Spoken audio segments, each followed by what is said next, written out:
Good morning. अब तक आपको ये आइडिया लगा होगा कुछ वीडियोस को देखने के बाद कि पेपर को किस तरह से पढ़ना है। मुद्दा यह नहीं है कि हम अंग्रेजी नहीं जानते हैं, मुद्दा यह है कि हमको अपने ऊपर विश्वास ही नहीं रहता है और हिंदी हिंदी पेपर के प्रति जो गुणवत्ता है उस गुणवत्ता को हम देख नहीं पाते हैं। तो यूपीएससी के लिए आपको एक ही चीज़ ज़रूरी है, करेंट अफेयर जब आप पढ़ रहे हैं कि उस अफेयर्स को आप करंट से जोड़ पा रहे हैं, उस अफेयर्स को आप यूपीएससी के टॉपिक से जोड़ पा रहे हैं, उस अफेयर्स को करंट अफेयर्स को आप ये समझ रहे हैं कि वह यूपीएससी की तैयारी में किस प्रकार आपको इंपॉर्टेंट अदा करेगा, क्योंकि घटनाएं बहुत सारी होती है। यह हमको समझना है कि क्या जानना है और क्या नहीं जानना है। इसलिए हमने करंट अफेयर्स के मॉड्यूल में पेपर से शुरू किया है और हर वीक के लास्ट में संडे को जो हमने पेपर पढ़ा एक हफ्ते उसका निष्कर्ष और द हिंदू के जो निष्कर्ष हैं सबको क्लब करके यह देखेंगे क्या क्या टॉपिक्स हैं और क्या क्या इश्यूज हैं। तो यह वीकली रिवीजन कोर्स अगले वीक से आपको मतलब अगले आने वाले संडे से आपको दिखाई देगा। आइए देखते हैं आज के पेपर में हम किस किस आर्टिकल पर चर्चा करेंगे। यह आपको स्वास्थ्य क्षेत्र से संबंधित है। इस पर हम पहले भी बहुत चर्चा कर चुके हैं कि स्वास्थ्य एक ऐसा क्षेत्र है जो मानव को क्या देता है, अच्छा शरीर देता है। और शिक्षा एक ऐसा क्षेत्र है जो मानव को अच्छा मस्तिष्क देता है। और मानव का अगर शरीर और मस्तिष्क अच्छा हो जाए तो मानव का संपूर्ण विकास होता है। इसी के बाद मानव की आध्यात्मिक यात्रा शुरू होती है, मोक्ष की यात्रा शुरू होती है। तो यह आर्टिकल स्वास्थ्य से संबंधित दिया गया है कि स्वास्थ्य क्षेत्र में क्या क्या चुनौतियां हैं, कुछ आंकड़े दिए गए हैं, इस पर हम लोग चर्चा करेंगे। दूसरा आर्टिकल आपको यह जैविक युद्ध से जुड़ा हुआ है कि कोरोना कहीं जैविक युद्ध तो नहीं है, क्योंकि यह अब पहले युद्ध आप कैसे दिखते थे कि परमाणु युद्ध होते थे या सैन्य युद्ध होते थे, लेकिन अब युद्ध के नए स्वरूप दिखाई दे रहे हैं। केमिकल रासायनिक युद्ध है और जैविक युद्ध, और जैविक युद्ध बड़ा गंभीर समस्या, बड़ी ज्यादा चुनौतीपूर्ण है परमाणु युद्ध से। तो इस आर्टिकल पर हम देखेंगे और यह आर्टिकल यहां भी जुड़ा हुआ है क्योंकि यहां पर चीनी वायरस मतलब कोरोना वायरस को चीनी वायरस के तर्क पे वह रिपोर्ट और आंकड़े बताए गए हैं किस प्रकार यह लैब से निकला और यह मानव समाज के लिए कितना खतरनाक साबित हुआ। यह भारत में टीकाकरण नीति से संबंधित क्या क्या चुनौतियां हैं तो हम पॉइंट वाइज देख लेंगे, तो इस पर भी हम थोड़ी सी नजर रखेंगे। और यह वाला आर्टिकल राजनीतिक है, आपदा में अवसर तलाते बिरा सियासत हमको मतलब नहीं है। और यह भी आर्टिकल जो है वो भी राजनीतिक है, राज्यपाल वर्सेस पश्चिम बंगाल में जो तनाव दिखाई दे रहे हैं उससे संबंधित है। ये छोटा सा आर्टिकल है, यह बच्चों से संबंधित है कि लापता बच्चे कौन होते हैं और उसके कारण क्या हैं। तो यह आर्टिकल आपको जैविक युद्ध वाला पेपर 3 से जुड़ेगा, विज्ञान एवं प्रौद्योगिकी, और पेपर 2 से जुड़ेगा आईआर। यह आपको पेपर 2 से जुड़ेगा स्वास्थ्य, और यह एसे से भी जुड़ा हुआ आर्टिकल है। और ये आपको जो है ये भी स्वास्थ्य वाला आर्टिकल है, ये पेपर 2 से जुड़ेगा। ठीक है, आगे बात करते हैं आर्टिकल में आज क्या चर्चा की गई है। तो 25 मई दैनिक जागरण आज देखिए कि क्या क्या कहा गया। मर्यादा जीवन का संविधान है। कल हमने जो चर्चा की थी, मर्यादा जीवन की आचार संहिता है, जीवन का संविधान है। आप जानते हैं कि भारत की सबसे बड़ी धार्मिक पुस्तक क्या है? भारत का संविधान, जो राजनीतिक पार्टियों के साथ साथ सरकार के साथ साथ नागरिकों पर भी लागू होती है और यह व्यवस्था इस्टेब्लिश करती है कि भारत में कैसी व्यवस्था होनी चाहिए। तो जिस प्रकार देश के लिए जो सरकार चलाने का तरीका वह संविधान दर्शाता है, उसी तरह जीवन के लिए अगर संविधान है तो वो मर्यादा भी है, क्योंकि मर्यादा लोगों को सही दिशा में चलने के लिए क्या करती है? प्रेरित करती है। तो मर्यादा पूर्ण जीवन ही आपके जीवन को संपूर्ण बनाता है और मर्यादा विहीन जीवन आपके जीवन में आशा की किरण को कम करता है और अहंकार को बढ़ाता है। यह आर्टिकल बहुत अच्छा है। ऊर्जा का चिंता का त्याग। आपको पता है कि इसमें बात की गई है कि गीता में कहा गया है कि चिंता चिता के समान है, क्योंकि चिता मुर्दों को जलाती है और चिंता आपको जिंदा चलाती है। तो इसलिए कहा जाता है क्यों व्यर्थ में चिंता करते हो, किससे डरते हो, डर को त्याग दो। एक फिलोसफर हैं डेल कार्नेगी, वो कहते हैं कि चिंता का मुख्य कारण थकान नहीं होता है, बल्कि चिंता, हताशा और नाराजगी के कारण आपको चिंता होती है। तो थकान अक्सर काम के कारण नहीं, बल्कि चिंता, हताशा और नाराजगी के कारण आपको थकान होती है, यह काम के कारण नहीं होती है। और आज के समय में जो तरह तरह की बीमारियां इंसानों में बढ़ रही है, तो यह हमें समझना चाहिए कि चिंता करके हम किसी चीज का समाधान नहीं करते हैं, क्योंकि यह हमें अप्रश्न और अशांत करता है, जो मानव जीवन को प्रभावित करता है। तो सुखी जीवन के लिए हमें चिंता को त्याग देना चाहिए। तो इसके लिए हमको यह पता होना चाहिए कि इस चिंता के पीछे का कारण क्या है, उस कारण को ढूंढिए, समाधान निकालिए और जीवन की यात्रा को आगे बढ़ाइए। यह आर्टिकल बहुत ही मार्मिक है कि स्वास्थ्य क्षेत्र में समस्या को देखिए, और एज अ सिविल सर्वेंट के लिए आपको यह जानना जरूरी है कि भारत के स्वास्थ्य क्षेत्र में वर्तमान स्थिति क्या है। तो जो बिंदु है ये आपके टॉपिक्स में क्या कर रहे हैं, वैल्यू एडिशन कर रहे हैं। इससे आपका हेल्थ वाला टॉपिक क्या हो रहा है, मजबूत हो रहा है, जिससे सवाल आने पर इस बिंदुओं का आप प्रयोग कर सकते हैं। अब तो प्राथमिकता में आए स्वास्थ्य। तो इस आर्टिकल में कहा गया है कि आप पहले आज की स्थिति को देखिए कि आज क्या दिखाई हमें दिया। हमें दिखाई दिया कि जब एम्बुलेंस के अभाव में एक पत्नी बीमारी से मरे अपने पति को ठेले पर लेकर जाती है, या ऑक्सीजन की कमी के मारे अपने बेटे की लाश पर एक पिता दहाड़ कर रोता है, और जनता टीवी पर उसे देखकर कुछ समय के लिए सरकार से नाराज होती है, लेकिन कुछ ही दिनों में सामान्य हो जाती है। और यह स्थिति सरकार यह चाहते नहीं है कि शिक्षा और स्वास्थ्य हमारी सोच की प्राथमिकता में रहे, और लोगों की सोच की प्राथमिकता में भी यह नहीं रहता है। यह भारत की वर्तमान स्वास्थ्य की दशाओं को दिखाया गया कि हमने लोगों के लिए जीवन रक्षक सामग्री को उपलब्ध हम नहीं करा पाए। एक समस्या की शुरुआत यहां से होती है कि पिछले आजादी के बाद जनता ने आधा दर्जन राष्ट्र की सरकार, राज्य की सरकार, ग्राम प्रधान, ब्लॉक, या 1993 के बाद जब नियुक्ति हुई, तो इसके बाद भी भारत के स्वास्थ्य के क्षेत्र में समस्या क्यों है? क्योंकि हम धर्म, जाति, उपजाति, भाषा, क्षेत्र के आधार पर बंटते रहे हैं। इन राजनीतिक पार्टियों ने हमें बांटा है धर्म के आधार पे, जाति के आधार पे, क्षेत्र के आधार पे, और बांट करके हम पर राजनीति की है, क्योंकि शिक्षा और स्वास्थ्य इसके मूल बिंदु में नहीं है, क्योंकि हम शिक्षा और स्वास्थ्य नहीं चाहते हैं। तो जैसा नागरिक चाहेगा वैसा राजनीतिक पार्टियां उसको भुनाने का क्या करती है, प्रयास करती है।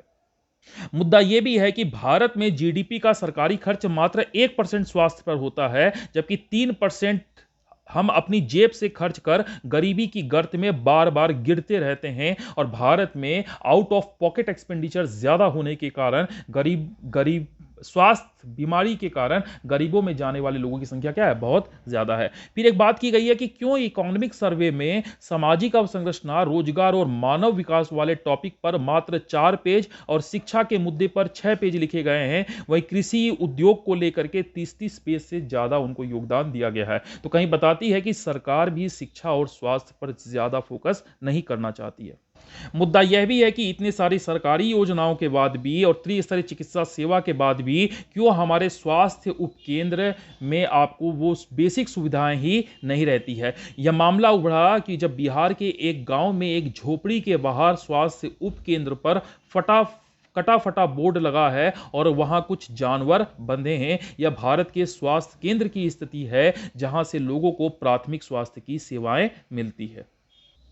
तो हमारे यहाँ चमकी बुखार से 200 लोग मर जाते हैं, 200 बच्चे मर जाते हैं। मस्तिष्क ज्वर के कारण किसी तराई इलाके में सैकड़ों की जानें चली जाती है, किसी वायरस के कारण लाखों लोगों की जानें चली जाती है। तो यह अब मुद्दा है कि भारत को सोचना, भारत के बारे में सोचना, क्योंकि अगर देश का स्वास्थ्य अच्छा नहीं होगा तो देव का मानव अच्छा नहीं होगा। और कोरोना जैसी महामारी ने यह आपको फिर से दिखाया, क्योंकि यह महामारी ऐसा नहीं कि पहली है या आखिरी रहेगी, यह महामारी एक सतत प्रक्रिया का क्या है, परिणाम है। इस तरह की महामारी भविष्य में भी आएगी। तो आज हमें फिर से सोचना होगा, अभी से सोचना होगा कि स्वास्थ्य ढांचे में क्या सुधार किया जा सकता है।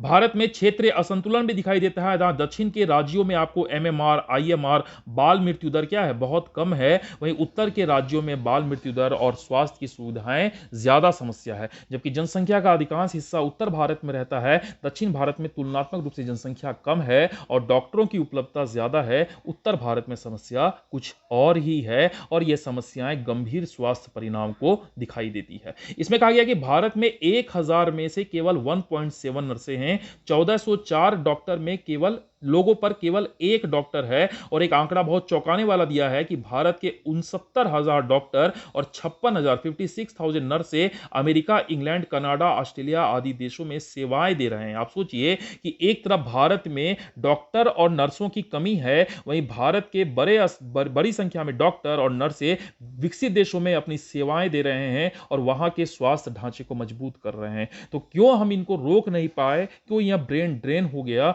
यह भी स्वास्थ्य में सोचने वाला मुद्दा है, और भविष्य में ऐसा ना हो इसके लिए हमें अखिल भारतीय स्वास्थ्य कैडर बनाना पड़ेगा और इन लोगों को रोकना होगा, क्योंकि यह भारत की संपदा है। एक यहां पर सामाजिक आंकड़ा भी दिया गया है। राष्ट्रीय परिवार स्वास्थ्य सर्वे में यह देखा गया कि 5 साल के जो आयु हैं, जो बच्चे मरते हैं भारत में, उसमें एससी के 55% हैं, एसटी के आपको 57% है और ओबीसी के 50.9% है। और यही तुलना जब आयु के आधार पे आय के आधार पे की गई है, तो भारत में 71.72% लोग निम्न आय वर्ग के ज्यादा प्रभावित होते हैं और 22.6% उच्च आय वर्ग वाले को कम प्रभाव यह दिखाई देता है। तो भारत में क्षेत्रीय असंतुलन भी है, भाषाई असंतुलन भी है और लैंगिक असंतुलन भी दिखाई देता है, जिससे भारत के स्वास्थ्य ढांचे में एक बहुत बड़ा असमानता उत्पन्न होती है और सभी नागरिकों को समान स्वास्थ्य सुविधाएं उपलब्ध नहीं होती है। तो इस परिस्थिति में जरूरी है आज यह सोचने की कैसे हम भारत के स्वास्थ्य ढांचे को उन्नत बनाए और स्वास्थ्य ढांचे को एक दिशा प्रदान करें, जिससे भारत के समस्त नागरिक क्या करें, स्वस्थ रह सके। तो ये पॉइंट्स याद कर लिख लीजिएगा कि क्या क्या समस्याएं हैं, कुछ उदाहरण हैं इसमें, ठीक है। तो इसमें सवाल उठता है कि आज हमें आर्थिक विकास से ज्यादा सामाजिक विकास की जरूरत है और शिक्षा और स्वास्थ्य इस सामाजिक विकास की मुख्य कड़ियां हैं, चर्चा करें। तो यह प्रश्न लिखिए और इस पर आप उत्तर लिखिएगा, ठीक है। यह आर्टिकल आपको पेपर 3 के लिए, विज्ञान एवं प्रौद्योगिकी के लिए बहुत इंपॉर्टेंट आर्टिकल है और अंतर्राष्ट्रीय संबंधों में भी ये जुड़ता है। तो ये मुद्दा हो गया आपके लिए यूपीएससी 2021 के लिए जो आप परीक्षा देने वाले हैं। जैविक युद्ध का हिस्सा तो नहीं कोरोना। आपको यह पता होना चाहिए कि युद्ध कई प्रकार के होते हैं और कुछ युद्ध सैन्य स्तर पे लड़े जाते हैं, कुछ युद्ध वायु युद्ध होते हैं हवा के स्तर पे, और समुद्र में कुछ युद्ध चलते हैं। इसके अलावा कुछ युद्ध को वेपन ऑफ मास डिस्ट्रक्शन कहा जाता है, जैसे इसमें से जो वेपन हथियार यूज होते हैं ये बड़े स्तर पे विनाश करते हैं, ये 3 प्रकार के होते हैं। एक होता है आपको नाभिक के युद्ध, नाभिक हथियारों से अगर युद्ध किया जाए, हिरोशिमा और नागासाकी पर अगर अमेरिका नाभिक के हथियार गिराता है तो उस विनाश को आप देख सकते हैं। तो ये नाभिक के युद्ध हो गया। उसके बाद क्या हो गया, एक आपको होता है रासायनिक युद्ध, केमिकल आप छोड़ दीजिए, ठीक है। तो कई बार सीरिया में यह देखा गया कि असद की सरकार ने वहां के गृह अशांति को रोकने के लिए केमिकल का क्या किया, यूज किया। तो यह भी यूज हो सकता है। और तीसरा युद्ध होता है जैविक युद्ध, जहां पर छोटे छोटे सूक्ष्म जीवों से लड़ाइयां चालू हो और कोई देश अपने यहां वायरस बनाए और इस वायरस को क्या करे, दूसरे देशों पर हमला कर दे, इस वायरस को दूसरे देशों की फसलों पर हमला कर दे, जिससे उस देश में अकाल भी पड़ सकती है और उस देश में सरकार लोगों को बचाने में लड़ेगी और देश वैसे ही क्या हो जाएगा, टूट जाएगा। तो ये वेपन्स ऑफ मास डिस्ट्रक्शन में तीसरा युद्ध कहा जा रहा है कि कौन सा युद्ध होगा, ये जैविक युद्ध है। तो हम नाभिक के और रासायनिक युद्ध से ज्यादा खतरनाक और ज्यादा प्रभावशाली है, क्योंकि इस पर चेहरे का आकलन करना बहुत मुश्किल होता है किसने इस युद्ध को छेड़ा। तो चाइना पर आरोप लगाने के लिए ब्राजील के राष्ट्रपति क्या कहते हैं कि जो हम आज झेल रहे हैं वह जैविक युद्ध का हिस्सा हो सकता है। ऑस्ट्रेलिया की एक समाचार पत्र कहती है कि चीन कोरोना महामारी के वर्षों पहले से इस प्रकार के विषाणुओं का जैविक हथियार के रूप में इस्तेमाल करने की संभावनाएं तलाश रहा था। और अमेरिकी विदेशी विभाग भी वुहान इंस्टीट्यूट ऑफ वायरोलॉजी में चल रहे शोध कार्य के आधार पर यह कहता है कि यहां पर गुप्त सैन्य गतिविधियां चल रही है और यह दिखाई दे सकती है कि यह वायरस जो है चीन ने उत्पन्न किया। तो यह कोरोना एक जैविक युद्ध है जो चीन के द्वारा क्या की गई, अपनी विस्तारवादी नीति और अपनी साम्राज्यवादी नीति के प्रभुत्व को दिखाता है। क्योंकि एक तरफ आरोप तो लगा रहे हैं, लेकिन दूसरी तरफ यह भी है कि आज पूरे विश्व में नए नए वेरिएंट देख रहे हैं कि तो चीन में कोरोना वायरस के नए वेरिएंट क्यों नहीं पैदा हो रहे हैं, चीन में कोरोना वायरस के लोग सबसे कम क्यों हैं, जबकि विश्व के बाकी देश इस महामारी से दूसरी तीसरी लहर से जूझ रहे हैं। तो यह सोचने वाली बात है कि चाइना के पास ऐसा कौन सा मॉडल था या उन्होंने कैसे वैक्सीन पहले डेवलप कर ली। तो कहीं ना कहीं यह शंका के बिंदु उठते हैं। एक अग्रणी वैज्ञानिकों की साइंस पत्रिका यह कहती है कि चीनी कम्युनिस्ट पार्टी की यह सोच है, क्योंकि वह क्या कर रहा है, जैविक हथियारों के विकास और उपयोग को लेकर के पिछले कुछ वर्षों से पनपी सोच, जिसका एक उदाहरण 2017 में चीनी सेना की नेशनल डिफेंस यूनिवर्सिटी में एक दस्तावेज मिला। तो वह दस्तावेज यह कहता है कि चीन ऐसे जैविक हथियारों के विकास करने की बात की गई है जो आनुवांशिक या नस्लीय आधार पर जनसमूह और राष्ट्रीयताओं को निशाना बना सके। इसका सेंस क्या हुआ कि चीन अगर दूसरे संस्कृति अफ्रीका के देशों को अगर प्रभावित करना चाहता है तो अफ्रीका नस्ल के लोगों में जो जीन है उस तरह का कोई जैविक वायरस बनाए और उस वायरस को उस जीन में छोड़ दे, तो वायरस उसी जीन में ज्यादा प्रभावित करेगा जिस जीन के लिए इसको बनाया जाएगा। तो इस आधार पर वो क्या कर रहा था, और ये क्यों था, ये क्योंकि हान संप्रदाय वाले यह सोचते हैं कि वही क्या नस्ल रूप से सबसे ज्यादा सर्वश्रेष्ठ है।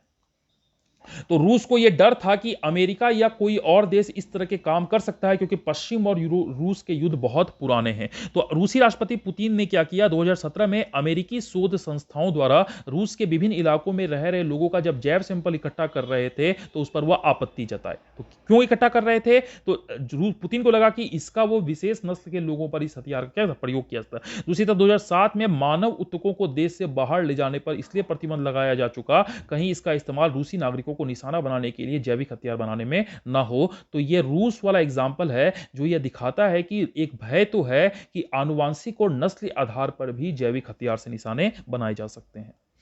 कैम्ब्रिज विश्वविद्यालय की रिपोर्ट क्या कहती है?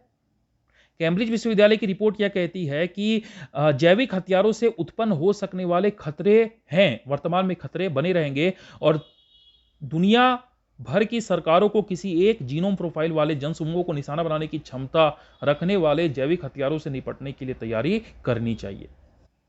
तो ऐसा इसलिए कहा गया कि एक विशेष वर्ग के समुदाय पर हमला किया जा सकता है। तो देखिए, ये जैविक युद्ध आपका एक टॉपिक है, बायोलॉजिकल वॉर। तो ये जैविक युद्ध कोरोना एक उदाहरण है। इस उदाहरण के द्वारा इस टॉपिक को आपको समझना पड़ेगा कि जैविक युद्ध क्या होते हैं, इसके नकारात्मक परिणाम क्या है, इसके सकारात्मक परिणाम क्या है। तो यहां तो वो मुद्दे हैं जिस पर हम चर्चा कर रहे हैं। तो यहां क्या, वर्तमान में बायोटेक्नोलॉजी का क्षेत्र बहुत ज्यादा विकसित हो चुका है और एक उदाहरण दिया गया कि अमेरिका के रक्षा अनुसंधान संस्था ने इंसेक्ट फ्लाइज नामक एक कार्यक्रम चालू किया, जिसका क्या उद्देश्य था कि कीटों द्वारा फसलों में ऐसे विषाणुओं को छोड़ना जो पौधे के लाइफ को क्या कर सकता है, बढ़ा सकता है। तो एक अनुमान लगाया गया कि तो इसके विरोध में भी वायरस पैदा किया जा सकता है और कीटों में वैसे वायरस छोड़ दे कि दुश्मन देश पर उस कीटों को छोड़ दिया जाए और वहां पर क्या हो जाएगा कि फसल का अकाल हो जाएगा। ये कृत्रिम अकाल होगा क्योंकि किसी देश ने वहां पर खाद्य असुरक्षा को क्या कर दिया, बढ़ा दिया। तो जैविक युद्ध में विषाणुओं का यह भी प्रयोग किया जा सकता है।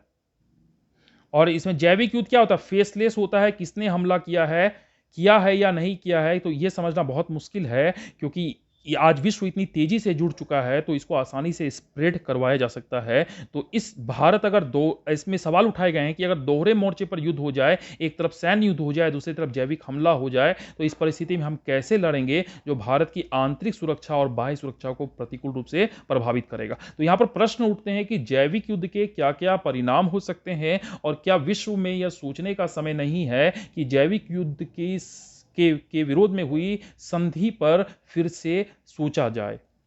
ये छोटा सा आर्टिकल है जो लापता बच्चे होते हैं उसके बारे में दिखाई दिया। 25 मई को अंतर्राष्ट्रीय गुमशुदा बाल दिवस मनाते हैं। तो इसमें कहा गया है कि एक आरटीआई के आधार पर यह पूछा गया और मिले जवाब कि भारत में 90,000 बच्चे गुम हो जाते हैं प्रति वर्ष और 1 घंटे में करीब 11 बच्चे, जबकि बचपन बचाओ आंदोलन कहती है कि आंकड़े 10 गुना ज्यादा है भारत में लापता बच्चों के। तो ये सवाल है कि ये लापता बच्चे क्यों होते हैं। तो कुछ कारण क्या होता है कि उन्होंने अनुचित मांगे रखी तो घर से भाग गए, परीक्षा में कम अंक लिए, परिजनों के डांटने से या अन्य कारणों से खुद घर छोड़ के चले जाते हैं। यह तो समस्या है कि बच्चे खुद ही घर छोड़ के चले जाते हैं। विशेष करके गरीबों में यह देखा गया है कि वहां के बच्चे ज्यादा होते हैं घर पे और वहां पर अभाव के कारण वो क्या घर छोड़कर चले जाते हैं। और दूसरा कारण यह होता है कि मानव तस्करी के लिए, अंगों की तस्करी के लिए एक मुख्य कारण है जो बच्चे घर छोड़कर चले जाते हैं। और कारखानों में भी मानव श्रम की अधिक मांग है तो ये मानव तस्कर और सक्रिय हो जाते हैं और इन कारखानों में इस लापता बच्चे को क्या करते हैं, आपको काम दिलवाते हैं। और मानवीय अंगों की बढ़ती मांगों को देखते हुए कुछ लोग बच्चों का अपहरण कर लेते हैं और शरीर के महत्वपूर्ण अंगों की तस्करी भी करने लगते हैं। यह घिनौना व्यवसाय देश में कुछ समय से पनपा है और इसके लिए बच्चे सबसे आसान टारगेट सिद्ध हुए हैं। तो आपको कारण समझ में आ गया कि वो लापता बच्चे कौन है जिन पर रिपोर्ट दर्ज की गई है। आंकड़े 90,000 बताते हैं प्रति वर्ष, लेकिन इससे कई गुना ज्यादा है।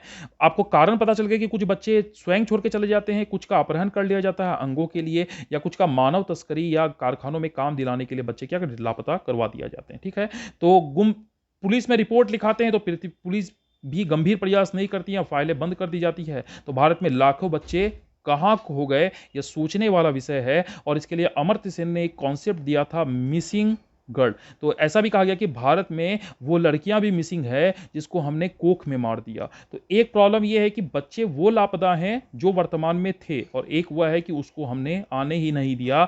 विकास की सीढ़ियां चढ़ते चढ़ते हमें इस पहलू पर सोचना होगा कि ये बच्चे कहां जा रहे हैं, क्योंकि बच्चे राष्ट्र के भविष्य होते हैं। ये पेपर 2 के सोशल जस्टिस से जुड़ेगा, बाल मुद्दे, बच्चों के मुद्दे। इस मुद्दे में यह आपको पॉइंट्स लिखना होगा कि बच्चों की समस्याओं में से एक समस्या यह भी है है कि बच्चों का लापता होना, गुमशुदगी होना और उस पर कार्रवाई का न होना। आइए ये आर्टिकल जो दिया गया है कि यहाँ पर डब्ल्यूएचओ और चीन के गठजोड़ के बारे में बात की गई है, किस प्रकार डब्ल्यूएचओ पर चीन ने अपने प्रभाव को बढ़ाया और डब्ल्यूएचओ चीन के पक्ष में, महामारी के पक्ष में अपनी राय को रखने लग गया। पिछले सवा साल से जिस भयंकर महामारी से विश्व और मानवता गुजर रही है, उसके प्रारंभ की जानकारी लेने का सबको अधिकार है। कुछ लोग कहते हैं कि चीन के प्रयोगशाला में बना, कुछ लोग कहते हैं कि चीन के व्यवसाय मार्केट से निकला और कुछ लोग यह कहते हैं कि यह प्राकृतिक निर्मित है। तो यह कारण जानने का अधिकार हमें होना चाहिए, जिससे समस्त मानव व्यवस्था को रोक दिया। अमेरिकी राष्ट्रपति ने तो, डोनाल्ड ट्रंप ने इसे चाइनीज वायरस कह दिया था। जब डब्ल्यूएचओ विश्व स्वास्थ्य संगठन ने इस प्रयोगशाला से वायरस निकलने की बात को स्वीकार नहीं किया और 2021 में रिपोर्ट से स्पष्ट किया कि चीन के पशु बाजार से निकला हुआ यह वायरस है और चमगादड़ की इसकी भूमिका है। लेकिन इस रिपोर्ट में यह भी नहीं निकाला गया कि वुहान की प्रयोगशाला से यह वायरस निकला। तो इस पर डब्ल्यूएचओ पर सवाल उठने चालू हो गए और डब्ल्यूएचओ पर सवाल इसलिए भी उठे क्योंकि 14 जनवरी 2020 को डब्ल्यूएचओ ने इस महामारी के मानवीय संक्रमण को नकारा था। संगठन के इस रुख के चलते इस भयानक वायरस का मानव से मानव का संक्रमण रोकने का रत्ती भर प्रयास नहीं हुआ। चीन से दुनिया भर के मुल्कों को जाने वाली हवाई उड़ानें जारी रही और यह वायरस पूरी दुनिया में क्या हो गया, फैल गया। अगर डब्ल्यूएचओ उसी समय यह बात समझ देता या कह देता कि यह मानवीय संक्रमण को फैलता है, तो शायद हम चीजें 2 महीना पहले करते और शायद इतने गंभीर परिणाम नहीं निकल रहे होते। तो डब्ल्यूएचओ और चीन के गठजोड़, जैसा चीन ने कहा वही डब्ल्यूएचओ ने अपनी राय को रखा। आज अनेक अध्ययन एवं शोध पत्र प्रकाशित हो रहे हैं जो साफ तौर पर वुहान प्रयोगशाला से जानबूझकर या दुर्घटनावश वायरस के लीक होने की बात को इंगित करते हैं। ठीक है, तो यह समझ में, यह सोचना चाहिए कि कैसे डब्ल्यूएचओ पर चीन का दबाव बढ़ा। तो इसका मुद्दा है वित्तीय मुद्दा, क्योंकि 2019-20 में डब्ल्यूएचओ की कुल फंडिंग का करीब $8 करोड़ चीन ने दिया और $53 करोड़ गेट्स फाउंडेशन ने और $37 करोड़ गेट्स फाउंडेशन की ही सहयोगी संस्था गावी ने दिया। ठीक है, तो यह दिखाई था कि संगठन पूरी तरह चीन और गेट्स फाउंडेशन से प्रभाव में है और यह देखा गया कि गेट्स फाउंडेशन ने भी चीन की कोरोना वायरस के दौरान की गई कार्रवाई की तारीफ की। तो यह दिखाता है कि चीन, डब्ल्यूएचओ और बिल गेट्स और उसकी गेट्स फाउंडेशन के बीच एक नापाक रिश्ते हैं और यह रिश्ते कहीं ना कहीं विश्व को इस महामारी की गंभीर परेशानी की चपेट में ले गए। इसके बाद डोनाल्ड ट्रंप ने डब्ल्यूएचओ से अपने संबंध विच्छेद करने की भी घोषणा कर दी और उसकी फंडिंग भी रोक दी। तो चाइना फंड, क्योंकि डब्ल्यूएचओ किसके फंड पर हावी था, चाइना पर प्रभावी था और गेट्स फाउंडेशन पे, और चाइना और गेट्स फाउंडेशन ने एक दूसरे से क्या कर लिए, गठजोड़ बना लिए और डब्ल्यूएचओ पर प्रभाव ज्यादा ही था। तो यह दिखा कि कहीं ना कहीं चीन के पक्ष में सारी राय बननी चालू हो गई डब्ल्यूएचओ के द्वारा। तो यह सोचने वाला मुद्दा है, अगर यह षड्यंत्र है, अगर यह जैविक युद्ध है, तो यह सोचने वाला मुद्दा है कि कैसे डब्ल्यूएचओ संस्थान पे क्वेश्चन मार्क उठते हैं, उसकी प्रासंगिकता पर सवाल उठते हैं और विश्व की देशों पर भी एक सवाल उठते हैं कि कैसे इस तरह के खतरे को निपटा जाए और चीन से कैसे निपटा जाए, क्योंकि सामूहिक स्तर पे अब चीन पर दबाव बनाना ही होगा, क्योंकि उसने समस्त मानव जाति को क्या कर दिया, परेशान कर दिया। तो इसमें टीकाकरण में जो जो समस्याएं हैं जल्दी से नोट कर लीजिएगा। तो पहली समस्या है कि टीका अनुपलब्धता, टीके की उपलब्धता ही क्या बहुत कम हो रही है। दूसरा क्या है, टीके की बर्बादी कितनी परसेंट है भारत में, 20%, क्योंकि ये 2 से 8 डिग्री के तापमान पर रखना पड़ता है और कई सारे टीकाकरण केंद्र पर यह तापमान मेंटेन नहीं रहता। दूसरा समस्या है ग्रामीण क्षेत्रों में टीकाकरण, बड़ी समस्या है। चौथी समस्या देखिएगा, क्योंकि ग्रामीण क्षेत्र में 70% आबादी रहती है और टीके की उपलब्धता ही हमारे पास नहीं है। और क्या है, टीकाकरण को लेकर के सरकार की नीतियों में निरंतर विसंगतियां है। पहले कह रहे थे कि 2 खुराकों के बीच जो फासला है वो 5 हफ्ते का होना चाहिए, अब वो बढ़ाकर 16 हफ्ते कर दिए हैं। तो लोगों के अंदर ये अविश्वास भी दिखता है। फिर देखना टीका की प्रभावशीलता, क्या प्रभावशीलता, क्योंकि कोरोना अपना वेरिएंट चेंज कर रहा है, क्या टीका उस वेरिएंट को चेंज मतलब चेंज होते हुए वेरिएंट्स के साथ प्रभावी है या नहीं है। फिर समस्या है कच्चे माल को लेकर के, क्योंकि अधिकांश कच्चा माल अमेरिका और चीन से आयात होता है और भारत में, और उन्होंने पर्याप्त मात्रा में आयात नहीं होने से देश में टीका निर्माता अन्यत्र भटकने को मजबूर हैं। पेटेंट का मुद्दा है, कि पेटेंट के अधिकार को समाप्त किया जाए और वॉलंटरी लाइसेंसिंग जैसी व्यवस्था की जाए ताकि जो है टीके का निर्माण सभी कंपनियां कर सके और लोगों तक टीके उपलब्ध हो। यह भी मुद्दा है कि टीकाकरण केंद्र में मूलभूत चीजें जैसे रुई और स्पिरिट आदि तक नहीं है, तो जहां पर टीके दिए जाते हैं तो यहां पर मूलभूत चीजें भी उपलब्धता नहीं है। मुद्दा है पंजीकरण, तो लाखों लोगों ने किया, लेकिन जब टीकाकरण केंद्र पे जाते हैं उसे खाली लौटना पड़ता है। तो ये डिजिटल डिवाइड की भी समस्या है, क्योंकि जो पढ़े लिखे लोग हैं या मोबाइल चलाना जानते हैं वो तो रजिस्ट्रेशन करा लेंगे, लेकिन जो गरीब हैं, अशिक्षित हैं, वो रजिस्ट्रेशन कैसे कराएंगे। तो मुद्दे कई हैं, फटाफट लिख लीजिएगा इस मुद्दे को, ठीक है? लेकिन हमारे देश में न तो संसाधनों की कमी है और ना ही सक्षम निर्माताओं की, बस कमी है तो एक ठोस नीति की और रणनीति की और नियति की। तो काम सबको करना होगा ताकि टीका जैसे मुद्दे को, जो कोरोना संजीवनी है, ये लोगों को उपलब्ध हम करा सकें। तो आज के आर्टिकल में इतना ही। Thank you.